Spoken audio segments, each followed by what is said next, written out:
ਜੀ ਇਹ ਕਿਹੜੀ ਹੈ ਜੀ? ਇਹਦਾ ਨਾਮ ਸਗਈ ਹੈ ਜੀ। ਇਹ ਨਾਰਮਲ ਖਜੂਰ ਹੈਗੀ ਹੈ। ਇਹ ਕਿਹੜੀ ਹੈ? ਇਹ ਮਬਰੂਮ ਹੈਗੀ ਹੈ ਜੀ।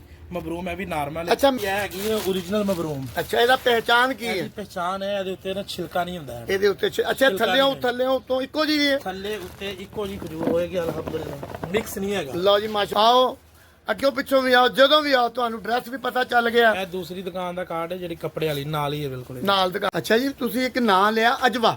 ਅਜਵਾ ਖਜੂਰ ਹਾਂਜੀ। ਉਹ ਵੀ ਤਾਂ ਦਿਖਾਓ ਜਰਾ ਸਾਨੂੰ, ਉਹਦੀ 1 ਨੰਬਰ ਤੇ 2 ਨੰਬਰ ਦੀ ਪਹਿਚਾਨ ਦੱਸਣੀ ਹੈ।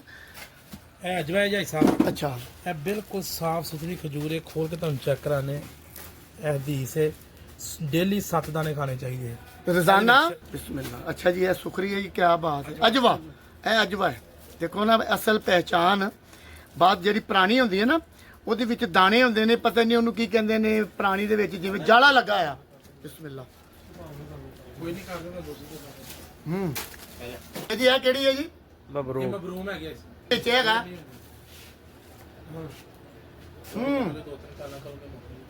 ਥੋੜੀ ਸਖਤ ਹੁੰਦੀ ਹੈ। ਇੱਕ ਸ਼ਹਿਦ ਵਾਂਗੂ ਇਹ ਚ ਮਜ਼ਾ ਤੇ ਇੱਕ ਗੁੜ ਵਾਂਗੂ ਮਜ਼ਾ ਹੈ।